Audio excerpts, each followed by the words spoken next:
طریقہ تصوف کی صحت پر شرعی دلائل۔ اہل تصوف تعلیم اور معتاد طریقے کے مطابق معرفت کا اکتساب نہیں کرتے۔ ان کا یہ طریقہ صحیح ہے یا نہیں؟ شرعی دلائل سے اس کی تائید ہوتی ہے یا نہیں؟ اس سوال کا جواب ہی ہماری اس گفتگو کا موضوع ہے۔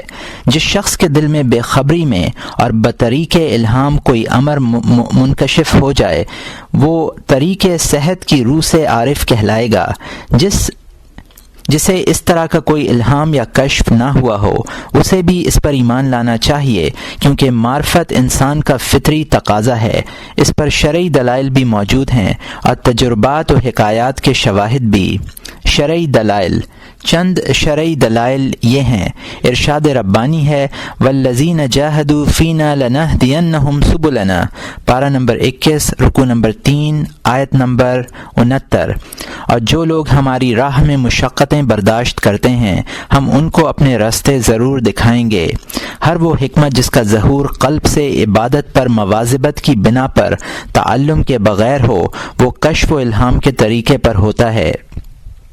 سرکار دو عالم صلی اللہ علیہ وآلہ وسلم نے ارشاد فرمایا من عمل بما علم ورثت اللہ علم ما لم يعلم ووفقه فيما يعمل حتى يستوجب الجنة ومن لم يعمل بما يعلم تاه فيما يعلم ولم يوفق فيما يعمل حتى يستوجب النار۔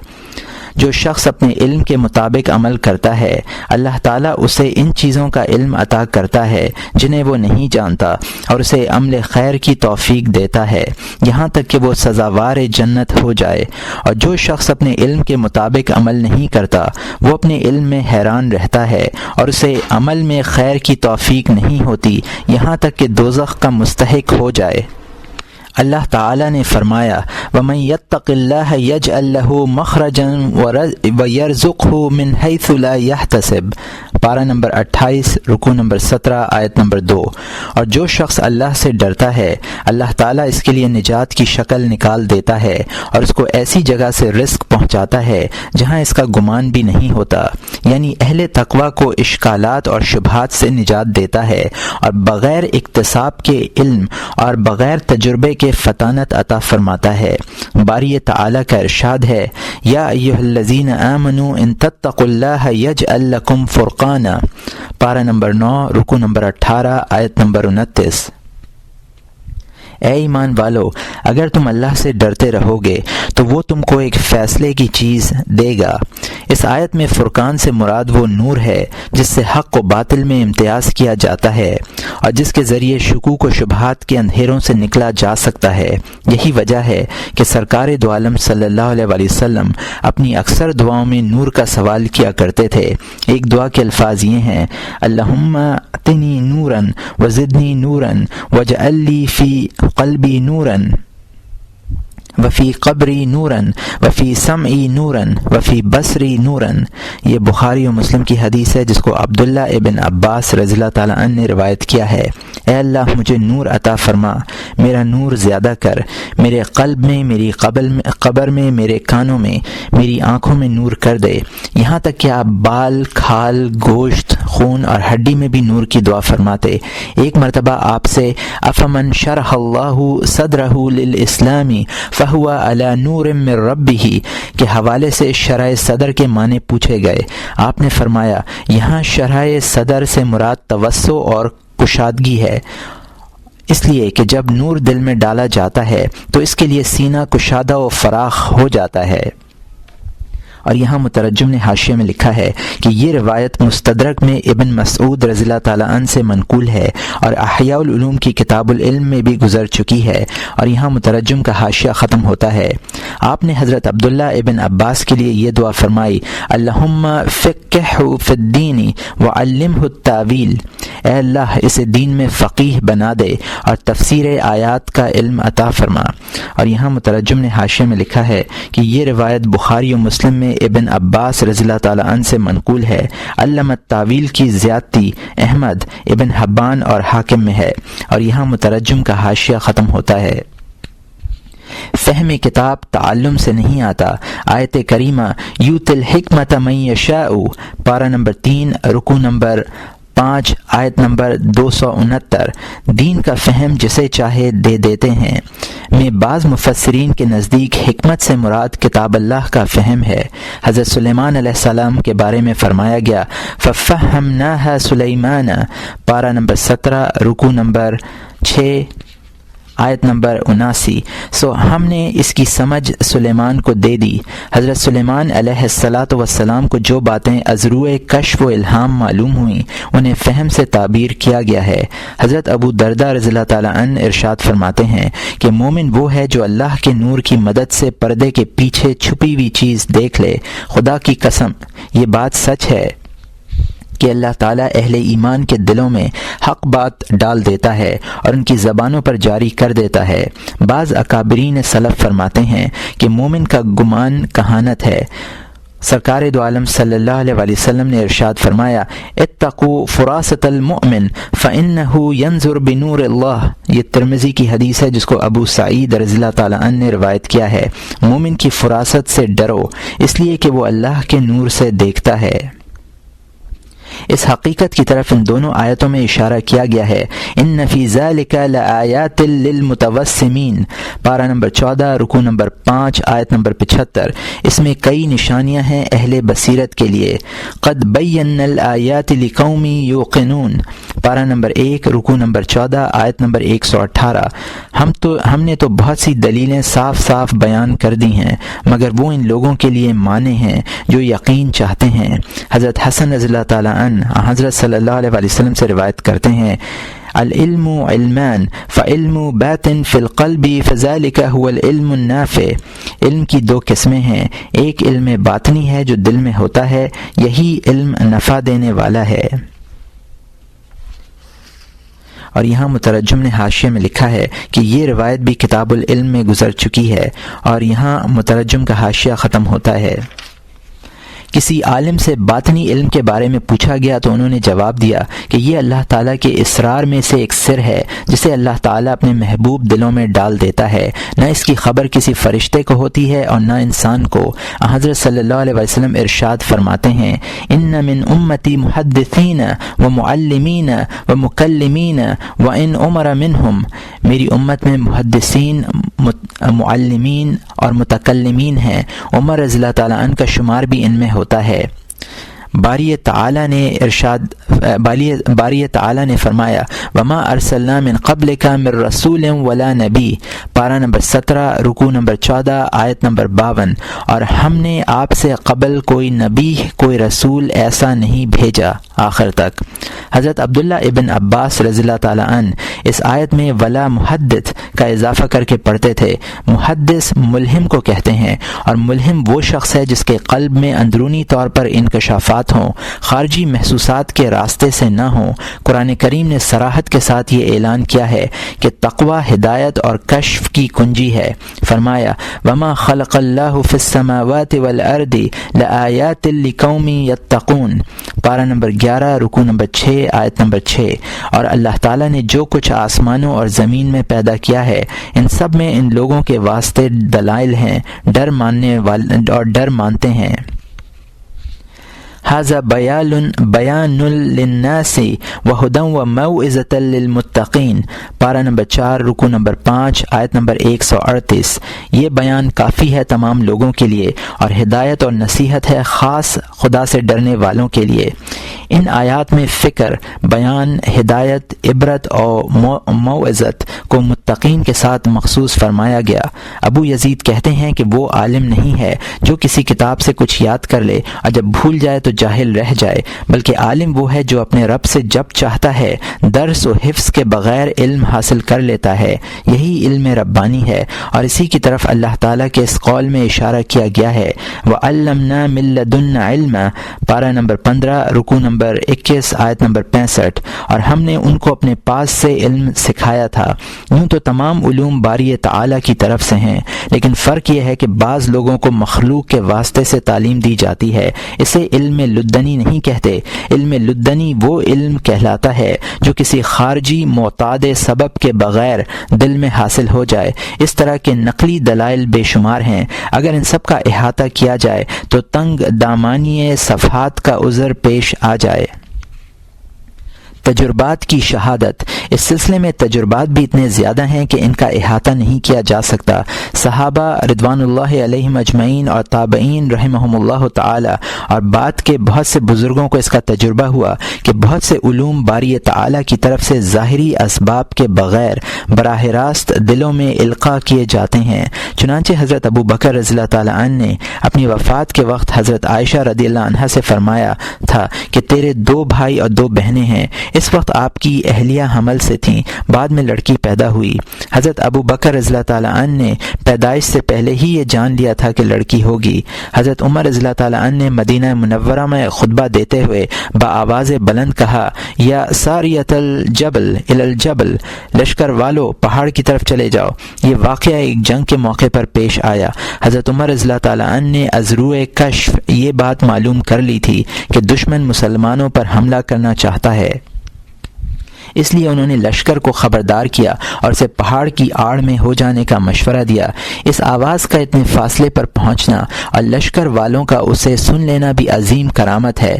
انس بن مالک رضی اللہ تعالیٰ عنہ فرماتے ہیں کہ میں حضرت عثمان رضی اللہ تعالیٰ عنہ کی خدمت میں جا رہا تھا، راستے میں میری نظر ایک عورت پر پڑی، میں نے اسے دیکھا اور اس کے حسن و جمال کا اچھی طرح مشاہدہ کیا۔ جب میں حضرت عثمان رضی اللہ تعالیٰ عنہ کی خدمت میں پہنچا تو آپ نے ارشاد فرمایا کہ تم میں سے بعض لوگ میرے پاس ایسے آتے ہیں کہ ان کی آنکھوں سے زنا کا اثر جھلکتا ہے۔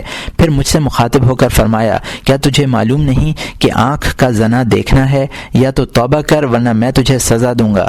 میں نے عرض کیا کہ کیا حضرت صلی اللہ علیہ وسلم کے پردہ فرما لینے کے بعد بھی وحی کا سلسلہ جاری ہے؟ آپ نے فرمایا نہیں، بلکہ یہ مومنانہ بصیرت اور سچی فراست ہے۔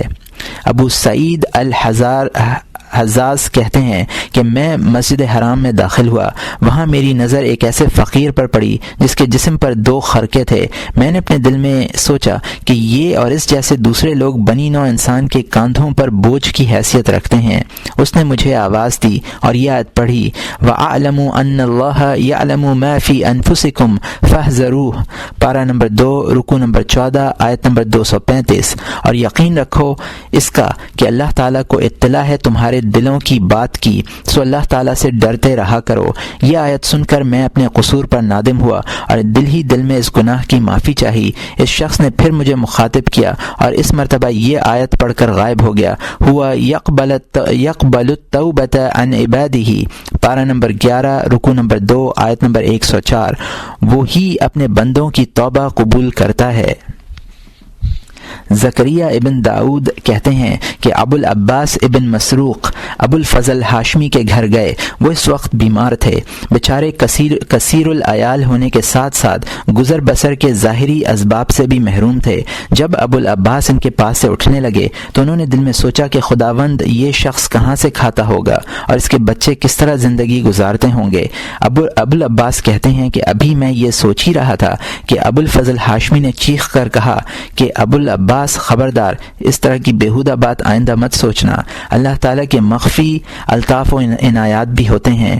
احمد نقیب بیان کرتے ہیں کہ ایک روز میں حضرت شبلی رحمۃ اللہ علیہ کی خدمت میں حاضر ہوا تو انہوں نے فرمایا کہ اے احمد، اللہ تعالیٰ نے ہم سب کو فتنے میں مبتلا کر دیا ہے۔ میں نے عرض کیا حضرت کیا بات ہے؟ فرمایا ابھی میں بیٹھا ہوا یہ سوچ رہا تھا کہ بلا شبہ تم بخیل ہو، تم بخیل ہو۔ احمد کہتے ہیں میں نے عرض کیا نہیں، میں بخیل نہیں۔ اس کے بعد آپ کچھ دیر سوچتے رہے، پھر فرمایا بلا شبہ تم بخیل ہو۔ میں نے اپنے دل میں طے کیا کہ جو کچھ آج مجھے ملے گا میں اس فقیر کو دے دوں گا جو سب سے پہلے نظر آئے گا۔ ابھی یہ سوچ ہی رہا تھا کہ ایک شخص میرے پاس 50 دینار لے کر آیا اور کہنے لگا کہ یہ دینار تم اپنی ضرورت میں خرچ کرنا۔ میں وہ دینار لے کر کسی فقیر کی تلاش میں باہر نکلا۔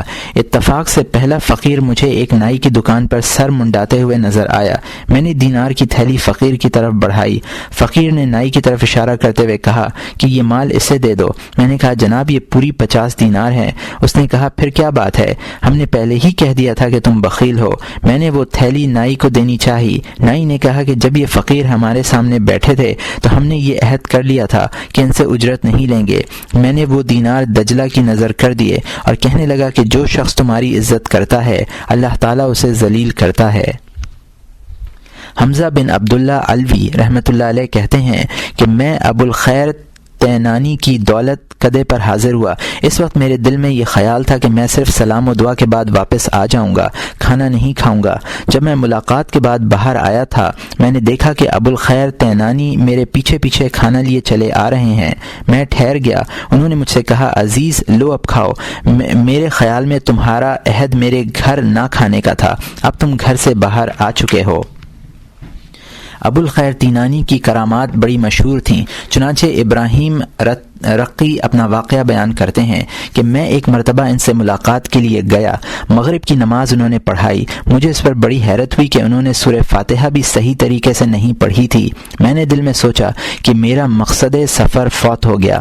نماز کے بعد میں قضائے حاجت کے لیے باہر نکلا تو ایک شیر نے مجھ پر حملہ کرنا چاہا۔ میں الٹے پاؤں واپس آ گیا اور میزبان سے عرض کیا کہ باہر شیر موجود ہے اور میرے درپے آزار ہے۔ انہوں نے وہیں سے شیر کو للکارا کہ ہم نے تجھ سے کہہ دیا تھا کہ ہمارے مہمانوں کو نہ ستایا کر۔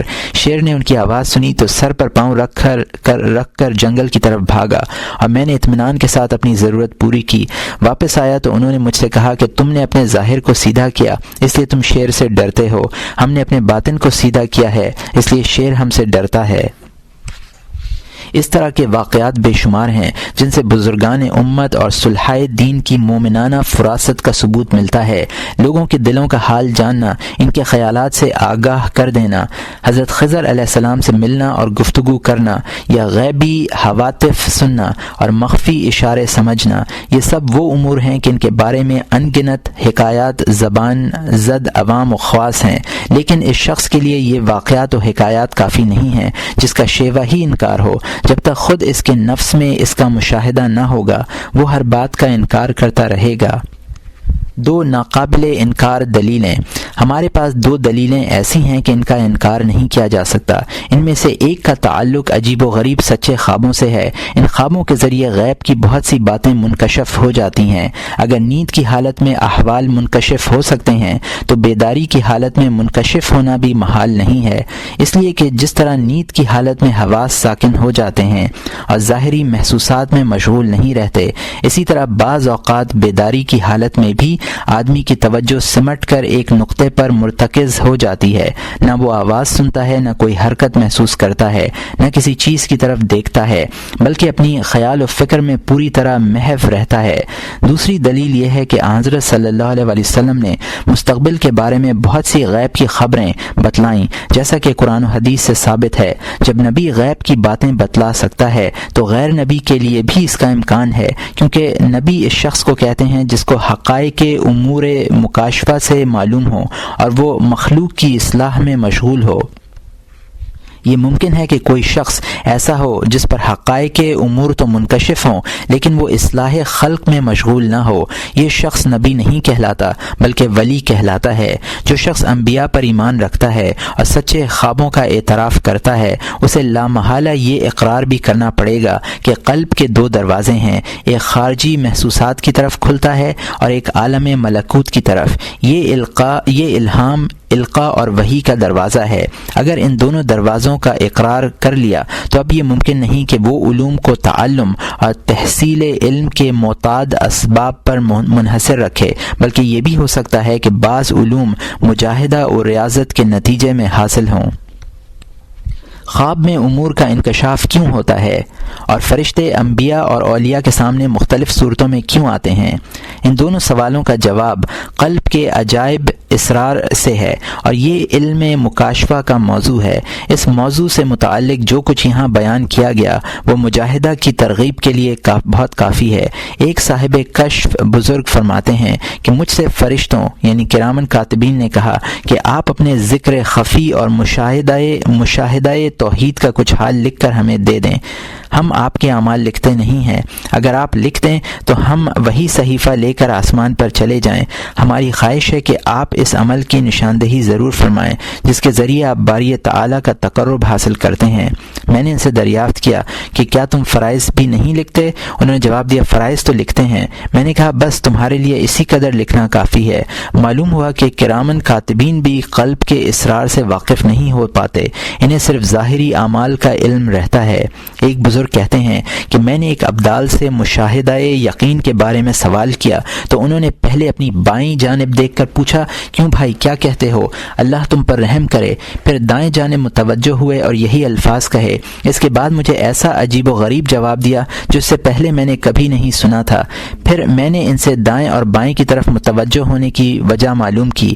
فرمایا کہ مجھے تمہارے سوال کا جواب معلوم نہیں تھا، اس لیے پہلے میں نے بائیں طرف کے فرشتے سے پوچھا، اس نے لا علمی ظاہر کی۔ دائیں جانب کے فرشتے سے دریافت کیا، اس نے بھی نفی میں جواب دیا۔ پھر میں نے اپنے دل سے دریافت کیا، اس نے جو کچھ بتلایا وہ میں نے تمہارے گوش گزار کر دیا۔ حدیث شریف میں ان فی امتی محدثین و ان عمر منہم کے مصداق یہی لوگ ہیں۔ ایک روایت میں ہے کہ باری تعالی نے ارشاد فرمایا، ایما عبد طلعت على قلبه فرأيت الغالب عليه تمسك بالذكر توليت سياسة وكنت جليسه ومحادثه وأنيسه۔ میں جس بندے کے دل پر اپنے ذکر کا تمسک غالب پاتا ہوں، اس کی سیاست کا منتظم ہو جاتا ہوں اور اس کا ہم نشین، ہم کلام اور انیس بن جاتا ہوں۔ ابو سلیمان دارانی رحمۃ اللہ علیہ کہتے ہیں کہ قلب کی مثال ایک گنبد کی سی ہے جس کے چاروں طرف بند دروازے ہیں، ان میں سے جو دروازہ کھل جاتا ہے وہ اس میں کام کرتا ہے۔ اس سے معلوم ہوا کہ قلب کے دروازوں میں سے ایک دروازہ عالم ملکوت اور ملائے اعلیٰ کی طرف بھی کھلتا ہے۔ یہ دروازہ مجاہدہ، تقوی اور دنیاوی شہوتوں سے اعراض و انحراف کے بغیر وا نہیں ہوتا۔ یہی وجہ ہے کہ حضرت عمر رضی اللہ تعالیٰ عنہ نے اپنی فوج کے افسروں کے نام ایک مکتوب میں یہ ہدایت کی تھی کہ اللہ تعالیٰ کے نیک بندے جو کچھ تم سے کہیں وہ یاد رکھا کرو، اس لیے کہ ان پر امور صادقہ منکشف ہوتے ہیں۔ بعض علماء کہتے ہیں کہ حکماء کے منہ پر باری تعالی کا ہاتھ ہے، ان کے منہ سے صرف وہ بات نکلتی ہے جسے اللہ نے حق قرار دیا ہو۔ ایک بزرگ کہتے ہیں کہ میں یہ دعویٰ کر سکتا ہوں کہ اللہ تعالی اپنے خاشعین پر بعض اسرار منکشف فرما دیتے ہیں۔ وسوسوں کے ذریعے دل پر شیطان کا غلبہ، وسوسے کے معنی اور غلبہ شیطان کے اسباب۔ ابھی قلب کو ایک ایسے گنبد سے تشبیہ دی گئی ہے جس کے بہت سے دروازے ہیں اور ہر دروازے سے احوال کی آمد و رفت کا عمل جاری رہتا ہے۔ اس نوعیت کی بے شمار مثالیں ہیں، مثلا یہ کہ قلب ایک ہدف، وہ تختہ جس پر نشانے کی مشق کی جائے ہے، جس پر چاروں طرف سے تیروں کی بارش ہوتی ہے، یا وہ ایک آئینہ ہے جس میں طرح طرح کی صورتیں یکے بعد دیگرے منعکس ہوتی ہیں اور کوئی لمحہ خالی نہیں جاتا، یا وہ ایک حوض ہے جس میں ان مختلف نالیوں سے پانی آ جاتا ہے جو اس کے ارد گرد بنائی گئی ہیں اور جن سے اس کا سلسلہ جوڑ دیا گیا ہے۔ قلب میں ان نوبہ نو آثار کا ظہور اور ورود ظاہری حواس کے ذریعے بھی ہوتا ہے اور باطنی حواس کے ذریعے بھی، چنانچہ خیال، شہوت، غضب اور دوسرے اخلاق انہی مختلف آثار و کیفیات کے نام ہیں۔ دل میں تغیر کا سلسلہ ہمیشہ جاری رہتا ہے، چنانچہ کسی چیز کو حواس سے معلوم کیا جائے تو اس سے دل میں اثر پیدا ہوگا۔ اسی طرح اگر غذا کی کثرت اور مزاج کی قوت کی وجہ سے شہوت کو تحریک ہو تو اس سے بھی دل متاثر ہوگا۔ قلب کے خیالات بدلتے رہتے ہیں، دل ایک خیال سے دوسرے خیال کی طرف منتقل ہوتا رہتا ہے، یہی دل کے تغیر کا مطلب ہے۔ افکار و اذکار کے نتیجے میں پیدا ہونے والے ان آثار کو خواطر کہتے ہیں۔ فکر و ذکر سے مراد وہ علوم ہیں جن کا قلب ادراک کرے، خواہ وہ نئے ہوں یا پہلے ہوں، کہ ان کا تذکرہ ہو۔ خواطر کا نام خواطر اس لیے رکھا جاتا ہے کہ وہ دل پر طاری ہوتے ہیں جبکہ وہ ان سے غافل ہوتا ہے۔ انہی خواطر سے ارادوں کو تحریک ملتی ہے، اس لیے کہ نیت، عزم اور ارادہ کسی خیال کے دل میں گزرنے کے بعد ہی ہوتا ہے۔ افعال کی ابتدا خواطر سے ہوتی ہے، خاطر سے رغبت کو، رغبت سے عزم کو اور عزم سے نیت کو اور نیت سے اعضاء کو تحریک ملتی ہے۔ خواطر کی دو قسمیں، الہام اور وسوسہ۔ پھر رغبت کو تحریک دینے والے خواطر کی دو قسمیں ہیں، ایک وہ خاطر ہے جس سے شر یعنی اس امر کی دعوت ملے جو عاقبت کے لیے مضر ہو، اور دوسرا خاطر وہ ہے جو خیر یعنی اس امر کا داعی ہو جس سے آخرت میں نفع ہو۔ اس طرح یہ دو مختلف خاطر ہوئے اور ان دونوں کے نام بھی الگ الگ ہیں۔ محمود خاطر کا نام الہام اور مذموم خاطر کا نام وسوسہ ہے، اور یہ بات آپ جانتے ہیں کہ یہ خواطر حوادث ہیں، اور حوادث کے لیے محدث یعنی یعنی بانی کا ہونا ضروری ہے، اور کیونکہ حوادث مختلف ہوتے ہیں ان کا اختلاف یہ بتلاتا ہے کہ حوادث کے اسباب بھی مختلف ہوں گے۔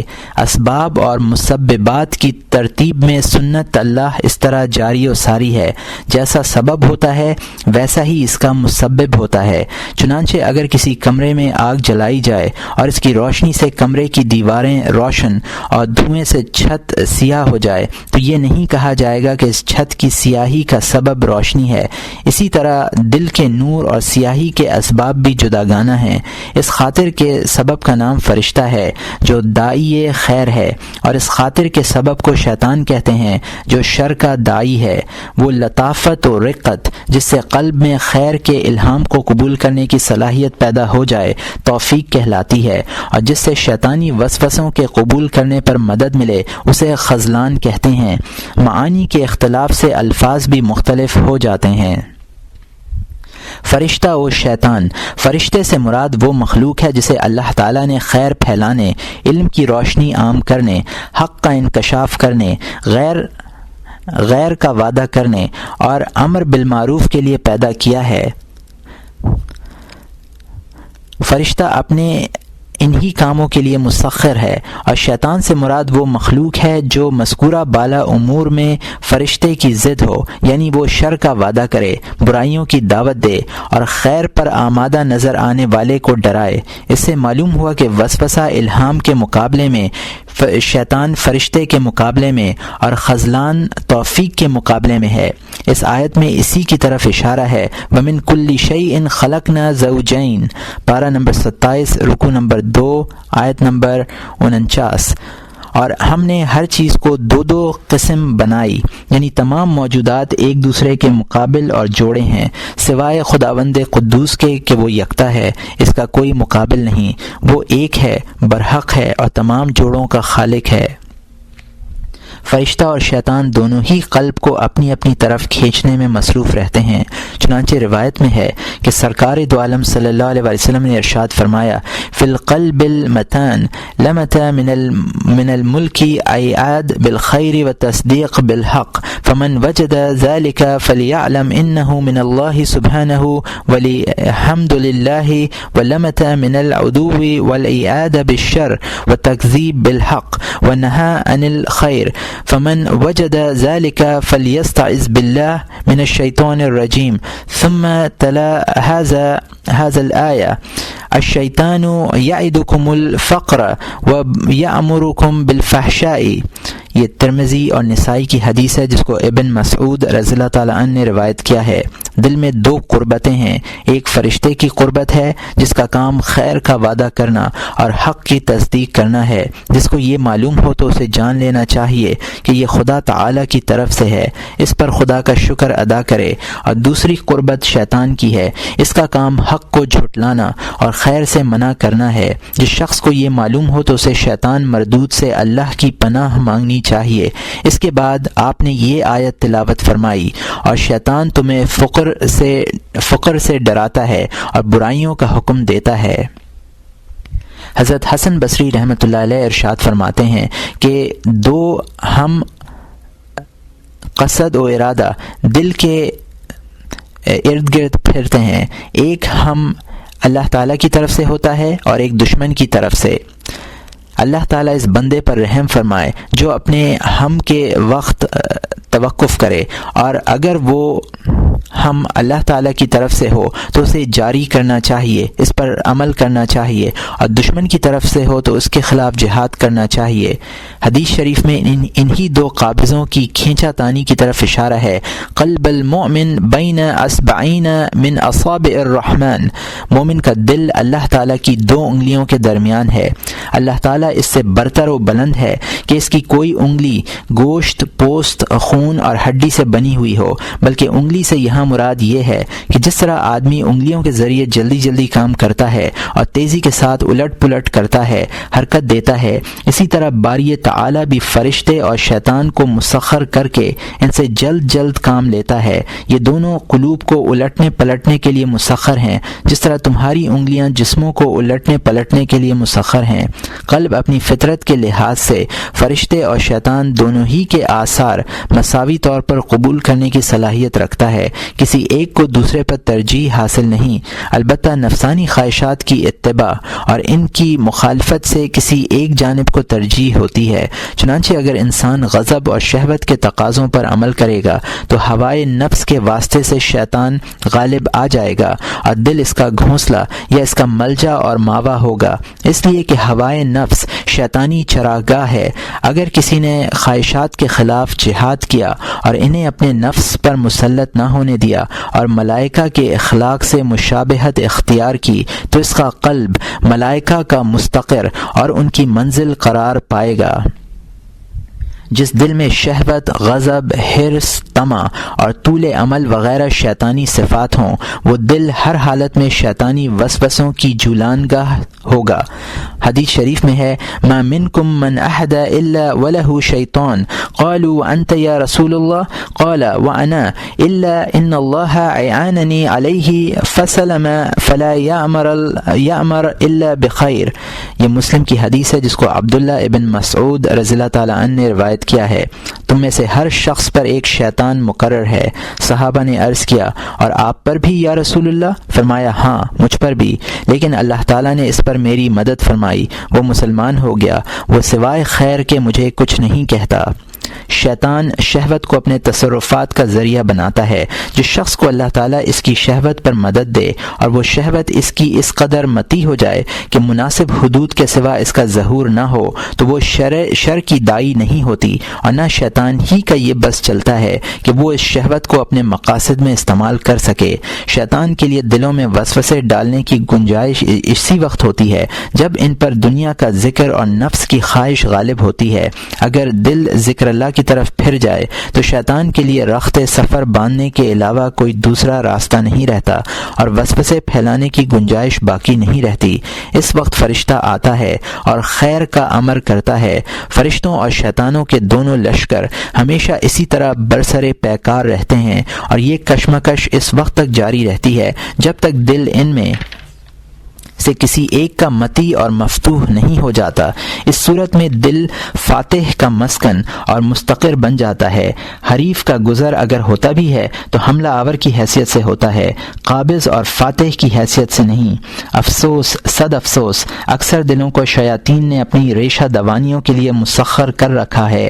یہ مفتوح، مملوک اور مغلوب شیطانی وسوسوں کی آماجگاہ بنے ہوئے ہیں۔ انہوں نے دنیا کو آخرت پر ترجیح دے رکھی ہے۔ شیطانی لشکر کے غالب ہونے کی وجہ شہوات نفس کا اتباع ہے۔ اللہ تعالیٰ کی طرف ان کی واپسی صرف اسی صورت میں ہو سکتی ہے کہ شیطانی قوت اپنا قبضہ ہٹائے اور نفسانی خواہشات سے دل خالی ہو اور اللہ کے ذکر سے آباد و معمور ہو۔ اللہ کے ذکر سے فرشتے دل کی وادی میں اترتے ہیں اور شیطان کو اپنے لاؤ لشکر سمیت راہ فرار اختیار کرنی پڑتی ہے۔ جابر ابن عبیدۃ العدوی کہتے ہیں کہ میں نے علاء ابن زیاد سے اپنے دل میں پیدا ہونے والے وسوسوں کی شکایت کی۔ فرمایا اس کی مثال ایسی ہے جیسے کسی گھر میں چور گھسیں، اگر اس گھر میں کچھ ہو تو چور لے ہی جائیں گے اور کچھ نہ ہوا تو انہیں واپس جانا ہوگا۔ اس مثال کے ذریعے ابن زیاد نے یہ بتلایا کہ ہوائے نفس سے خالی دل میں شیطان داخل نہیں ہوتا۔ چنانچہ باری تعالیٰ کا ارشاد ہے ان عبادی لیس لک علیہم سلطان، پارہ نمبر 15 رکوع نمبر 7 آیت نمبر 65، میرے خاص بندوں پر تیرا ذرا قابو نہ چلے گا۔ جو شخص ہوائے نفس کا متبع ہے وہ بندہ خدا نہیں بلکہ بندہ ہوا ہے۔ ایک جگہ ارشاد ہے افرأیت من اتخذ الہہ ہوا، پارہ نمبر 25 رکوع نمبر 19 آیت نمبر 23۔ سو کیا آپ نے اس شخص کی حالت بھی دیکھی جس نے اپنا خدا اپنی خواہش نفسانی کو بنا رکھا ہے؟ اس آیت میں صراحت کے ساتھ بتلا دیا گیا ہے کہ ہوائے نفس کے متبعین نے ہوائے ہوس کو اپنا معبود بنا رکھا ہے۔ شیطان سے بچنے کا راستہ۔ حضرت عمر بن العاص نے سرکار دو عالم صلی اللہ علیہ وسلم کی خدمت میں عرض کیا، رسول اللہ، شیطان میرے اور میری نماز کے درمیان حائل ہو جاتا ہے، یعنی جب میں تلاوت کرتا ہوں تو مجھے دوسری چیزوں میں الجھا دیتا ہے۔ آپ صلی اللہ علیہ وسلم نے ارشاد فرمایا، ذالک الشیطان یقال له خنزب فاذا احسسته فتعوذ باللہ منہ وتفل عن یسارک ثلاثہ۔ یہ مسلم کی حدیث ہے جس کو ابن ابی العاص رضی اللہ تعالیٰ عنہ نے روایت کیا ہے۔ وہ شیطان ہے، اسے خنرب کہا جاتا ہے۔ جب تم اسے محسوس کرو تو اس سے اللہ کی پناہ مانگو اور اپنی بائیں جانب 3 مرتبہ تھوک دو۔ عمر بن العاص فرماتے ہیں کہ جب میں نے اس طریقے پر عمل کیا تو وہ شکایت دور ہو گئی۔ ایک حدیث میں ہے، ان الودوء شیطان یقال له الولہان فاستفیذوا باللہ من۔ یہ ترمذی کی حدیث ہے جس کو ابی ابن کعب رضی اللہ تعالیٰ عنہ نے روایت کیا ہے۔ وضو کا ایک شیطان ہوتا ہے جسے ولہان کہتے ہیں، اس شیطان سے اللہ کی پناہ مانگو۔ ان روایات سے معلوم ہوا کہ شیطان سے بچنے کا ایک ہی ذریعہ ہے اور وہ ہے اللہ تعالیٰ کا ذکر۔ اس ذکر سے شیطان کی روح فنا ہوتی ہے اور وہ تمام حربوں میں ناکام ہو جاتا ہے۔ اللہ تعالیٰ کے ذکر سے شیطان کے دفع ہونے کی ایک عقلی وجہ یہ سمجھ میں آتی ہے کہ دل شیطانی وسوسوں سے اسی وقت خالی ہوگا جب اس میں کوئی دوسری چیز داخل ہوگی، کیونکہ جب دل میں ایک بات آتی ہے تو پہلے سے موجود بات باقی نہیں رہتی۔ چنانچہ دل کو کسی دوسری بات کی طرف متوجہ کرنے سے شیطانی وسوسہ ختم ہو جائے گا، لیکن یہ بھی ہو سکتا ہے کہ اس نئی بات میں بھی وسوسہ پیدا ہو جائے۔ صرف ذکر الہی ہی ایک ایسی بات ہے کہ اس کی موجودگی میں شیطان کو دم مارنے کا یارہ نہیں رہتا۔ یہ قاعدہ ہے کہ ہر چیز کا علاج اس کی ضد سے کیا جاتا ہے۔ شیطانی وسوسوں کی ضد استعاذہ اور اپنی طاقت و قوت سے براعت کے ذریعے اللہ تعالیٰ کا ذکر ہے۔ جیسا کہ ہم شیطان سے بچنے کے لیے کہتے ہیں، اعوذ باللہ من الشیطان الرجیم ولا حول ولا قوت الا باللہ العلی العظیم۔ میں شیطان مردود سے اللہ کی پناہ مانگتا ہوں۔ گناہ سے بچنے کی طاقت اور عبادت کی قوت صرف اللہ برتر عظیم ہی کی طرف سے ہے۔ شیطان سے اپنے دفاع پر وہی لوگ قدرت رکھتے ہیں جو متقی ہیں اور جن پر اللہ تعالیٰ کا ذکر غالب ہے۔ شیطان انہیں بھی اپنی عیاری سے زیر کرنا چاہتا ہے، لیکن وہ ذکر الہی کی قوت کی مدد سے اسے شکست دے دیتے ہیں۔ ارشاد ربانی ہے، ان الذین اتقوا اذا مسهم طائف من الشیطان تذکروا فاذا هم مبصرون۔ پارہ نمبر 9 رکوع نمبر 14 آیت نمبر 201۔ یقیناً جو لوگ خدا ترس ہیں، جب ان کو کوئی خطرہ شیطان کی طرف سے آ جاتا ہے تو وہ یاد میں لگ جاتے ہیں، سو یکایک ان کی آنکھ کھل جاتی ہے۔ من شر الوسواس الخناس کی تفسیر میں مجاہد رحمۃ اللہ علیہ نے فرمایا ہے کہ شیطان دل پر چھایا ہوا ہے۔ جب صاحب دل اللہ کا نام لیتا ہے تو وہ دبک جاتا ہے اور سکڑ کر بیٹھ جاتا ہے، اور جب غافل ہوتا ہے تو بدستور پھیلا رہتا ہے۔ اللہ کے ذکر اور شیطان کے وسوسے میں اس قدر تضاد ہے جس قدر اجالے اور اندھیرے میں ہے، یا دن اور رات میں، کہ ان میں سے ایک آ جائے تو دوسرا اپنے وجود سے محروم ہو جاتا ہے۔ آیت کریمہ میں اسی تضاد کی طرف اشارہ ہے۔ استحوذ علیہم الشیطان فانساہم ذکر اللہ، پارہ نمبر 28 رکوع نمبر 3 آیت نمبر 19۔ ان پر شیطان نے پورا تسلط کر لیا ہے، سو اس نے ان کو خدا کی یاد بھلا دی ہے۔ حضرت انس رضی اللہ تعالیٰ عنہ سرکار دو عالم صلی اللہ علیہ وسلم سے روایت کرتے ہیں کہ آپ صلی اللہ علیہ وسلم نے ارشاد فرمایا، ان الشیطان ودع خرطومہ على قلب ابن آدم فإن هو ذكر الله تعالى قنس وإن نسي الله تعالى التقم قلبه۔ یہ ابن ابی دنیا اور ابو یعلا کی حدیث ہے جس کو ابن عدی نے روایت کیا ہے۔ شیطان اپنی دم بنی آدم کے دل پر رکھے ہوئے ہے، جب وہ اللہ تعالیٰ کا ذکر کرتا ہے تو ہٹ جاتا ہے اور اللہ کو بھول جاتا ہے تو اس کے دل کو نگل لیتا ہے۔ ابن وداح سے روایت ہے کہ جب آدمی 40 برس کا ہو جاتا ہے اور اپنے گناہوں سے توبہ و استغفار نہیں کرتا تو شیطان اس کے چہرے پر ہاتھ پھیرتا ہے اور کہتا ہے کہ میں اس حسین صورت کے قربان جاؤں جسے فلاح نصیب نہیں ہوئی۔ جس طرح شہوتیں انسان کے گوشت اور خون میں خلط ملط ہیں، اسی طرح شیطان بھی اس کی رگوں میں خون کے ساتھ دوڑنے میں مصروف ہے اور دل کو چاروں طرف سے گھیرے ہوئے ہے۔ چنانچہ سرکار دو عالم صلی اللہ علیہ وسلم نے ارشاد فرمایا، ان الشیطان یجری من بنی آدم مجری الدم فضیقوا مجاربها بالجوع۔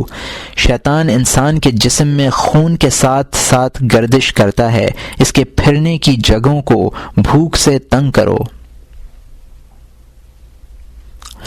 بھوک کے ذریعے راستے مسدود کرنے کی ہدایت اس لیے دی گئی کہ بھوک سے شہوت ختم ہوتی ہے اور شیطان شہوات کے ساتھ ہی جسموں میں داخل ہو کر خون رواں کے ساتھ گردش کرنے لگتا ہے، خاص طور پر دل کے چاروں طرف، کیونکہ شہوات کا مرکز دل ہی ہوتا ہے۔ اس کے چاروں طرف سے حملہ کرنے کا ثبوت اس آیت سے ملتا ہے جس میں باری تعالی نے اس کی زبانی حکایت کی ہے۔ شیطان کہتا ہے، لَأَقْعُدَنَّ لَهُمْ صِرَاطَكَ الْمُسْتَقِيمَ ثُمَّ لَآتِيَنَّهُم مِّن بَيْنِ أَيْدِيهِمْ وَمِن خَلْفِهِمْ وَعَنْ أَيْمَانِهِمْ وَعَنْ شَمَائِلِهِمْ۔ پارہ نمبر 8 رکوع نمبر 9 آیت نمبر 17۔ میں قسم کھاتا ہوں کہ میں ان کے لیے آپ کی سیدھی راہ پر بیٹھوں گا، پھر ان پر حملہ کروں گا، ان کے آگے سے بھی اور ان کے پیچھے سے بھی، اور ان کے داہنی جانب سے بھی اور ان کے بائیں جانب سے بھی۔ حدیث سے بھی اس کی تائید ہوتی ہے۔ سرکار دو عالم صلی اللہ علیہ وسلم نے ارشاد فرمایا، ان الشیطان قعد لابن آدم بطرق فقعد له بطریق الاسلام فقال اتسلم وتترك دينك ودين آبائك فعساه وأسلم، ثم قعد له بطريق الحجرة فقال إنها جر أتضأ أرضك وسماءك فعساه وهاجر، ثم قعد له بطريق الجهاد فقال أتجاهد وهو تلف النفس والمال فتقتل فتنكح نساءك ويقسم مالك فعساه وجاهد۔ وقال رسول الله صلى الله عليه وسلم فمن فعل ذلك فمات كأن حق على الله أن يدخله الجنة۔ اور یہ نسائی کی حدیث ہے جس کو سیرت ابن ابی خاقہ نے روایت کیا ہے۔ شیطان آدمی کی کئی راہوں پر بیٹھا اسلام کے راستے میں بیٹھا اور گزرنے والوں سے پوچھنے لگا کہ کیا تو مسلمان ہو جائے گا اور اپنے آباء و اجداد کا دین چھوڑ دے گا؟ اس شخص نے شیطان کی بات نہیں مانی اور مسلمان ہو گیا۔ پھر وہ اس کے ہجرت کے راستے میں جا بیٹھا اور اسے روک کر پوچھنے لگا، کیا تو ہجرت کر رہا ہے؟ کیا تو اپنی زمین اور اپنا آسمان خیر بات کہہ رہا ہے؟ مہاجر نے شیطان کی بات پر کان نہیں دھرے اور ہجرت کی۔ پھر وہ اس کے جہاد کی راہ میں بیٹھ گیا اور کہنے لگا، کیا تو جہاد کرے گا؟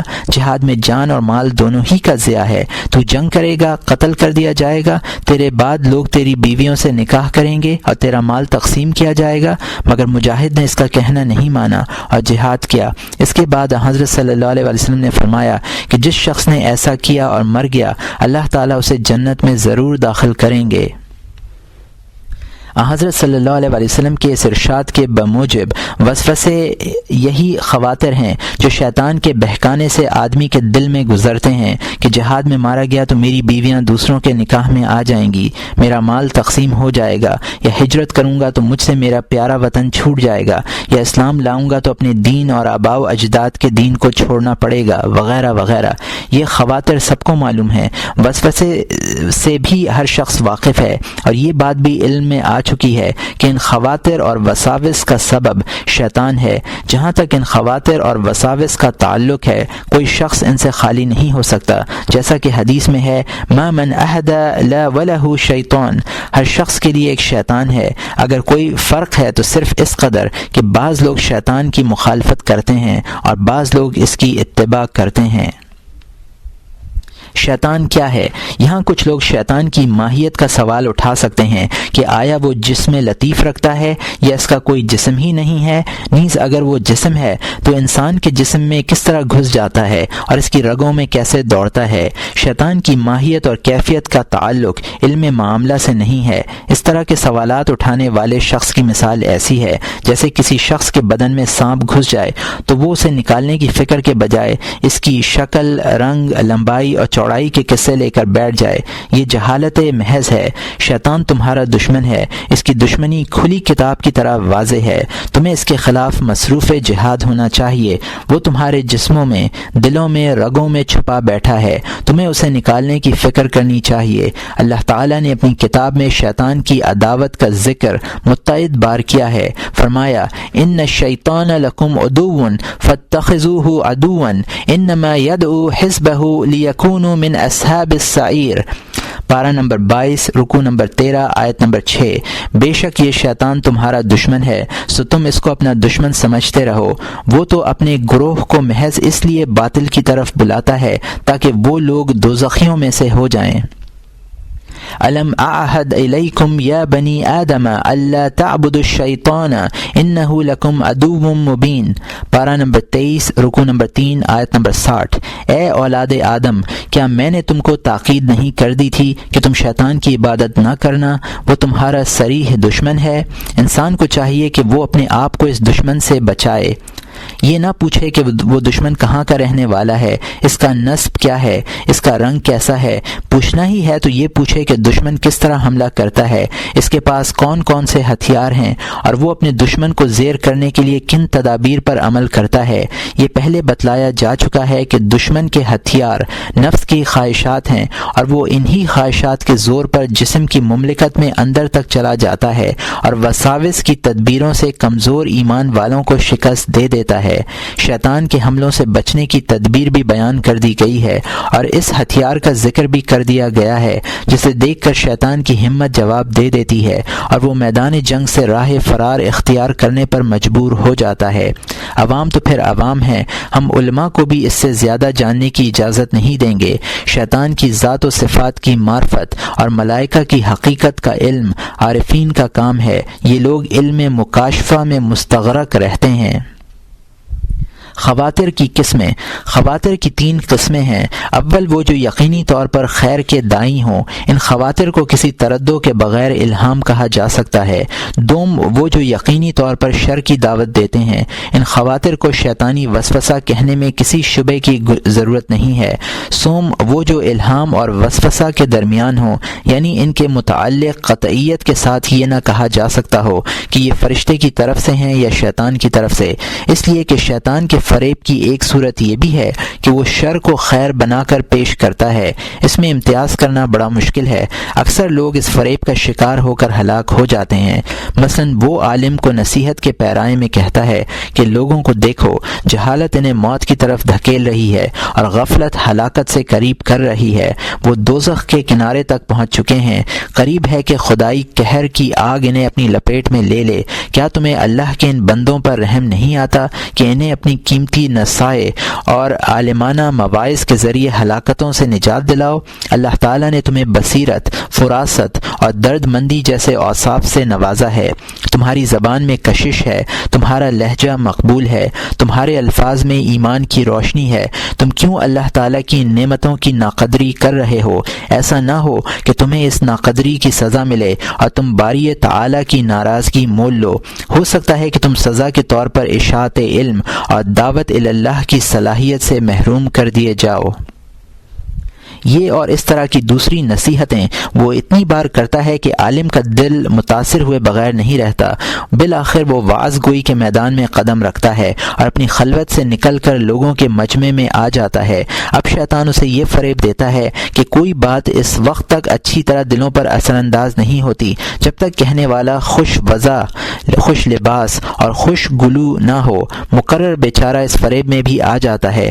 رفتہ رفتہ وہ اسے اس مقام تک لے آتا ہے جہاں ریا، تکبر، خود پسندی، جاہ و منصب کی طلب پیدا ہوتی ہے، اور وہ اپنے علاوہ ہر آدمی حقیر نظر آتا ہے۔ غور کیجئے، اس شیطان نے خیر کے پردے میں شر کے کتنے سامان پیدا کیے۔ بظاہر یہ تمام باتیں عالم کے خیرخواہی پر مشتمل تھیں، لیکن در پردہ وہ اسے ہلاکت کی طرف گھسیٹ رہا تھا۔ باعث بیچارہ اپنے لفظوں کے گوہر لٹاتا پھرتا ہے اور یہ سوچتا ہے کہ میرا مقصد نیک ہے، حالانکہ دل جاہ اور مقبولیت کے لیے مصروف جدوجہد ہے۔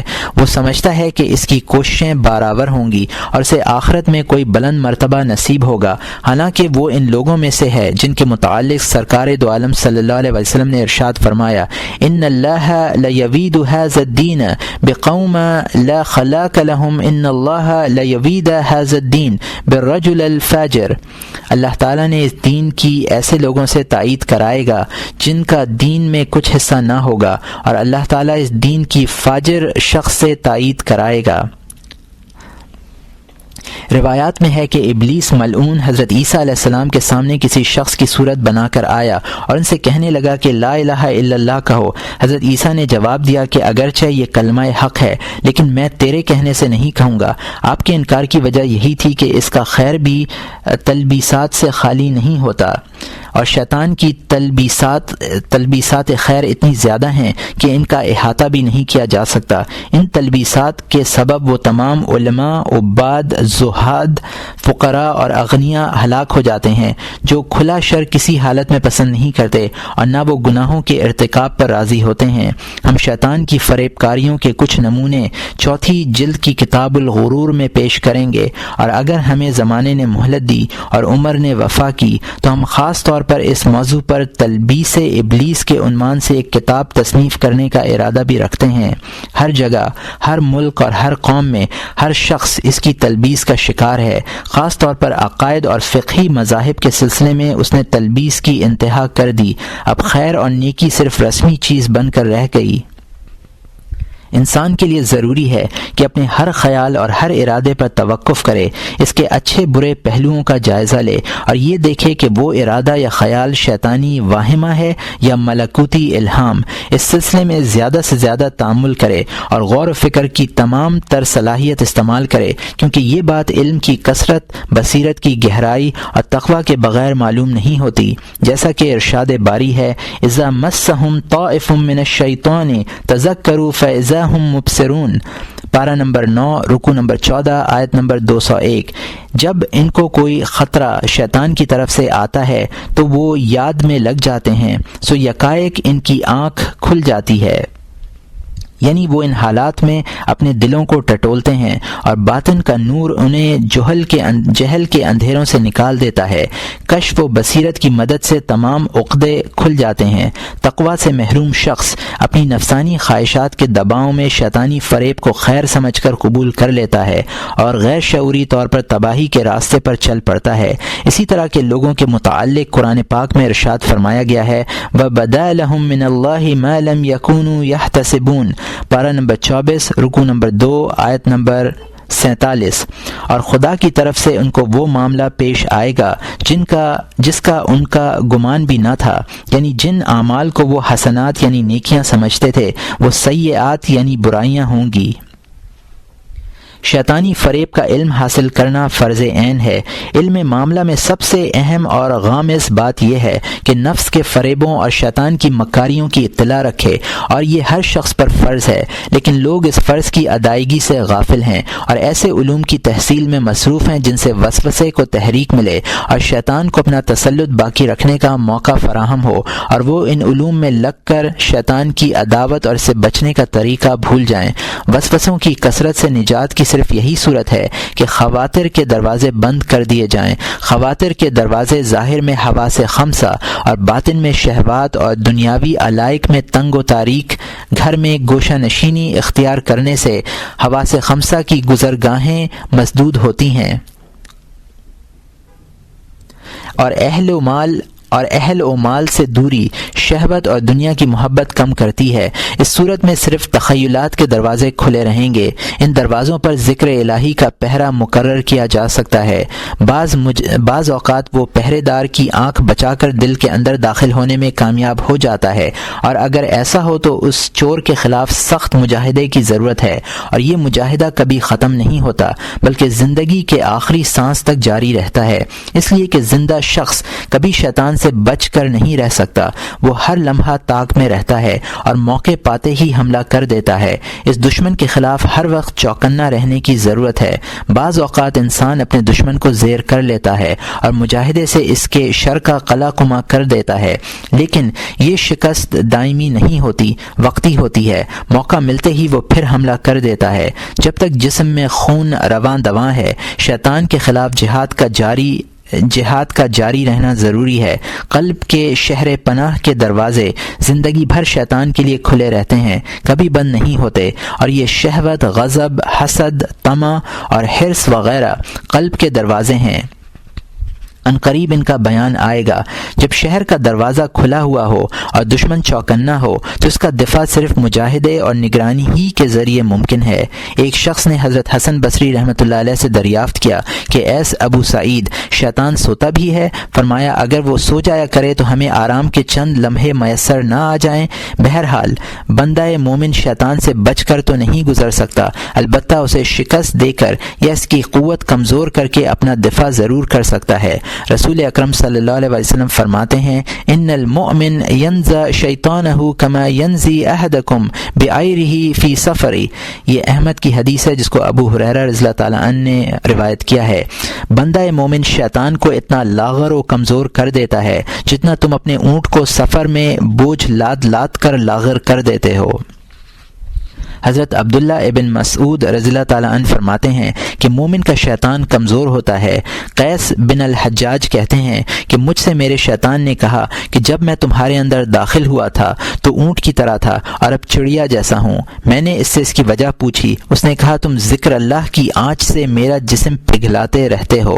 بہرحال اہل تقوی کے لیے شیطانی دروازے بند کرنا اور ان کی نگرانی کرنا، یعنی ان ظاہری دروازوں پر پابندی لگانا اور ان واضح طریقوں کا سد باب کرنا جو معاصی کی طرف دائی ہوں، مشکل نہیں ہے۔ البتہ شیطان کے غامض طریقوں سے وہ بھی دھوکہ کھا جاتے ہیں اور ان سے اپنی حفاظت یا دفاع نہیں کر پاتے، جیسا کہ ہم نے علماء اور واعظین کے متعلق بیان کیا کہ شیطان انہیں خیر کے دروازوں سے بہلا پھسلا کر شر کی طرف لے آتا ہے۔ مصیبت یہ ہے کہ قلب کی طرف کھلنے والے شیطانی دروازے بہت زیادہ ہیں، جبکہ ملائکہ کا دروازہ ایک ہی ہے۔ یہ ایک ملکوتی دروازہ بے شمار شیطانی دروازوں میں مشتبہ ہو جاتا ہے، اور ان دروازوں کے سلسلے میں آدمی کی مثال اس مسافر کی سی ہوتی ہے جو اندھیری رات میں کسی جنگل کا سفر اختیار کرے اور کسی جگہ پہنچ کر ٹھہر جائے جہاں سے بے شمار دشوار گزار راستے نکلتے ہیں، اور وہ حیران و پریشان کھڑا رہ جاتا ہے کہ کس راستے سے آگے بڑھے جو اسے منزل تک پہنچائے۔ ان بے شمار اور غیر واضح رستوں میں سے صحیح راستے کا انتخاب دو طرح کیا جا سکتا ہے، ایک عقل و بصیرت سے اور دوسرا سورج کی روشنی سے۔ زیر بحث موضوع میں متقی قلب، بصیرت و عقل اور کتاب و سنت کے علم کی کثرت روشن سورج کے قائم مقام ہے۔ جس طرح سورج کی روشنی سے منزل کی طرف جانے والا راستہ ملتا ہے، اسی طرح کتاب و سنت کے علم کی روشنی منزل کی طرف رہنمائی کرتی ہے، ورنہ شیطان کے راستے بے شمار ہیں اور ان سے بچ کر نکلنا دشوار ہے۔ حضرت عبداللہ ابن مسعود رضی اللہ تعالیٰ عنہ روایت کرتے ہیں کہ حضرت صلی اللہ علیہ وسلم نے ایک مرتبہ ہمارے سامنے ایک خط کھینچا اور فرمایا ھذا سبیل اللہ، یہ اللہ کا راستہ ہے۔ اس کے بعد آپ نے اس خط کے دائیں اور بائیں جانب متعدد خطوط کھینچے اور فرمایا یہ سب بھی راستے ہیں، مگر ان میں سے ہر راستے پر ایک شیطان موجود ہے اور جو لوگوں کو اس پر چلنے کی دعوت دیتا ہے۔ اس کے بعد آپ نے یہ آیت تلاوت فرمائی وَأَنَّ هَذَا صِرَاطِي مُسْتَقِيمًا فَاتَّبِعُوهُ وَلَا تَتَّبِعُوا السُّبُلَ، پارہ نمبر 8 رکوع نمبر 6 آیت نمبر 153، اور یہ کہ یہ راستہ میرا راستہ ہے جو کہ مستقیم ہے یعنی سیدھا ہے، سو اس راستے پر چلو اور دوسری راہوں پر مت چلو۔ آپ نے ان مختلف خطوط کو سبل فرمایا جو خط مستقیم کے ارد گرد کھینچے گئے تھے۔ اس حدیث سے بھی شیطانی راستوں کی کثرت کا علم ہوتا ہے۔ انہی میں سے ایک راستہ وہ ہے جس پر چلنے کی دعوت دے کر علماء صلحاء نفسانی شہوات پر قابو یافتہ اور گناہوں کی زندگی سے دور لوگوں کے فریب دیتا ہے۔ اب ہم اس کے ایک اور راستے کا تذکرہ کرتے ہیں جس پر آدمی خواہ چلنے لگتا ہے۔ یہ واقعہ حدیث شریف میں موجود ہے۔ حضرت صلی اللہ علیہ وسلم نے بنی اسرائیل کے ایک راہب کا ذکر فرمایا کہ اس کے شہر میں شیطان نے کسی لڑکی کا گلا دبایا اور لڑکی کے گھر والوں کے دل میں یہ بات ڈال دی کہ اس کا علاج فلاں راہب کے پاس ہے۔ وہ لوگ لڑکی کو لے کر راہب کے پاس پہنچے۔ اس نے لاکھ انکار کیا مگر وہ نہ مانے۔ راہب کو علاج کے لیے مجبور ہونا پڑا۔ اب شیطان نے راہب کے دل میں زنا کا وسوسہ ڈالا اور اسے اس نازیبہ حرکت پر اکسانا شروع کیا، یہاں تک کہ وہ زنا کر بیٹھا۔ لڑکی حاملہ ہو گئی۔ شیطان نے راہب کو رسوائی کے خوف سے ڈرایا اور اس کے دل میں یہ بات ڈالی کہ اگر لڑکی کو قتل کر دیا جائے تو یہ راز چھپ سکتا ہے، اس کے گھر والوں کو موت کا یقین دلا کر آسانی سے مطمئن کیا جا سکتا ہے۔ اس نے ایسا ہی کیا۔ شیطان نے اپنی کارروائی جاری رکھی۔ لڑکی کے گھر والوں کے دل میں یہ بات ڈال دی کہ راہب نے تمہاری لڑکی کو حاملہ کرنے کے بعد رسوائی کے خوف سے قتل کر دیا۔ وہ لوگ راہب کے پاس آئے اور اس سے لڑکی کے متعلق پوچھا۔ راہب نے وہی جواب دیا جو شیطان نے اس کے دل میں القاء کیا تھا کہ لڑکی بیمار تھی، مر گئی، لیکن گھر والوں نے یقین نہیں کیا اور راہب کو قصاص کے لیے گرفتار کرنا چاہا۔ اس شیطان نے راہب کو بتلایا کہ یہ تمام کارنامے میرے تھے، میں نے ہی لڑکی کا گلا گھونٹا تھا، میں نے ہی لڑکی کے ماں باپ کو تیرے پاس آنے پر آمادہ کیا تھا، میں نے ہی تجھے اس کے ساتھ زنا پر اور پھر سے قتل کر دینے پر اکسایا تھا۔ اب میں ہی تجھے ان سے نجات دلا سکتا ہوں، اگر تو نجات چاہتا ہے تو میری اطاعت کر۔ راہب نے کہا کس طرح؟ شیطان نے کہا کہ مجھے 2 سجدے کر۔ راہب بدبخت نے شیطان کو سجدے کیے اور وہ یہ کہتا ہوا چل دیا کہ میں تیرے لیے کچھ نہیں کر سکتا، میں تجھے کیا جانوں۔ اس طرح کے لوگوں کے متعلق باری تعالی نے ارشاد فرمایا کمثل الشیطان اذ قال للانسان اکفر فلما کفر قال انی بریء منک، پارہ نمبر 28 رکوع نمبر 5 آیت نمبر 16۔ شیطان کی سی مثال ہے کہ اول تو انسان سے کہتا ہے کہ تو کافر ہو جا، پھر جب وہ کافر ہو جاتا ہے تو اس وقت صاف کہہ دیتا ہے کہ میرا تجھ سے واسطہ نہیں ہے۔ غور کیجئے، شیطان نے اپنے ہیلوں سے راہب کو ان کبیرہ گناہوں کے ارتکاب پر مجبور کر دیا محض اس کا حکم مان کر، حالانکہ اگر وہ علاج کے شیطانی وسوسے پر عمل نہ کرتا تو نہ زنا جیسے فعل بد کا مرتکب ہوتا اور نہ قتل کی ضرورت پیش آتی۔ بظاہر علاج کی تدبیر بہت اچھی تھی، کوئی شخص بھی یہ تصور نہیں کر سکتا تھا کہ اس میں شر ہو سکتا ہے۔ بہرحال شیطان کی حکمت عملی یہی ہے کہ وہ شر کے لیے خیر کی راہ تلاش کرتا ہے اور شر کے راستے پر ڈال کر ایک شر سے دوسرے شر کی طرف کھینچتا ہے۔ نجات کی تمام راہیں مسدود ہو جاتی ہیں اور آدمی نہ چاہنے کے باوجود اسی راستے پر قدم بڑھانے پر مجبور ہو جاتا ہے۔ حضرت صلی اللہ علیہ وآلہ وسلم کے اس ارشاد کا یہی مطلب ہے من حام حول الحمی یوشک ان ینقع فیہ، یہ بخاری و مسلم کی حدیث ہے جس کو نعمان بن بشیر رضی اللہ تعالیٰ عنہ نے روایت کیا ہے۔ جو شخص چراگاہ کے ارد گرد پھرے گا کیا عجب ہے کہ اس میں چلا جائے۔ ہم ابتدائی امور کے ضائع جانے سے اللہ تعالیٰ کی پناہ چاہتے ہیں۔